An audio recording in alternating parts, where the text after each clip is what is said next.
Hello, in this quick tip, we're going to talk about the history tree a little bit, how the history in 3 design works, as far as object manipulation and reference objects or reference items. So let's just, we're going to do a really simple example, but hopefully this will help kind of understand how history works when you add tools to items and how they end up in the tree. I'm just going to start with a stone here, like so. And I'm going to create a bezel. So of course we have 2 items in the tree, the stone and the bezel. Now sometimes you'll realize after you've built something like this, you meant to add another tool in between those 2. So you can technically add to an item's history in between what you've done. You don't always have to undo everything and start over. So in this case, like I might want to add a move, rotate, scale so I can rotate this stone later on. If I just add the move, rotate, scale to the stone on its own, like so, that's only going to affect the stone. And the bezel will still be referencing the original stone before I added the move, rotate, scale. Okay, so that's okay. What we can do now is just change the reference to that bezel, like so. I'm going to double click in the bezel. And we see the object to manipulate, which is here. It says plane, but that would also be the same thing as the reference object or the object to manipulate. We see here that's the original stone without the move, rotate, scale. So simply edit that and switch that to the move, rotate, scale version of the stone. So when we validate that, the bezel will now be attached to the correct item. We have the stone and the move, rotate, scale in there. So now if I want to edit the move, rotate, scale, and keep in mind when you do that, you're going to end up with 2 copies. So we have the move, rotate, scale here, but it's now part of the bezel setting history. So you can actually delete, oh, sorry, no. In this case, you don't want to delete it because it is a separate item.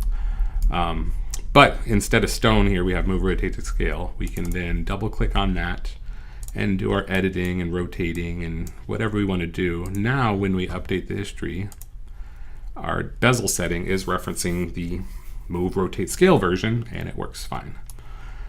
Okay, so you can add to the history. You just may have to go back and manually edit which objects are referencing whatever you changed in that history.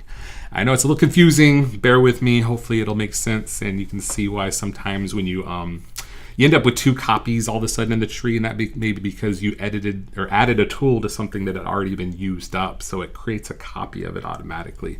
So you have to be careful with that. The other thing I might do is mirror these to the opposite side. Well, let's say, first of all, again, to show some types of mistakes you make, I'm just going to mirror, I'm going to mirror the stone. Okay, so let's say I realize later, oh, I want a copy of that bezel in there. So again, you could just undo this and remirror it. That's completely fine. But what I could do is double click the mirror, and I want to add the bezel as well as the stone. Now you'll notice there's only one selection here. So if I change this to the bezel, it'll no longer do the stone. But there's also this little blue button next to the hand. If you pull that down, it will give you a list option. So you can add to your mirror list, like so. So now we have our mirror copy with both. Okay, so let's say another example. Let's say I want to be able to change out my stone color. So I'm going to add the edit material to this stone. I'm going to make it a ruby instead of a diamond. And again, you notice that only takes effect on that stone here because I'm adding to its history, and this is still referencing an earlier object before I added that. So again, double click in here, and what I can do is just delete out the move, rotate, scale version and add in my set material version. And now it's referencing the newer item. So it does take some manual manipulation when you do that. Okay, now another thing I might do is use what's called a reference object. It's basically like the clone or the copy and keep original option in any of your tools. It's a way of getting part of its history back to the top of the tree. So for example, I maybe want to manipulate this more, and instead of having to dig through the tree to find that move, rotate, scale, which is now buried in other parts, we can right click that move, rotate, scale and make it a reference object. Basically now I have a new copy, and you can see it is the same item, it's just referencing the same object, but you will see two of them now on the screen. So I usually hide my reference object, and then I can close out all this. Now if I want to quickly make a change to the move, rotate, scale, I've got that version right here, right at the top of the tree. I don't have to dig through the history. So we just double click that, make our changes, do whatever you're going to do to it, and because we now have everything referencing the correct items, we can reload the whole thing and everything updates.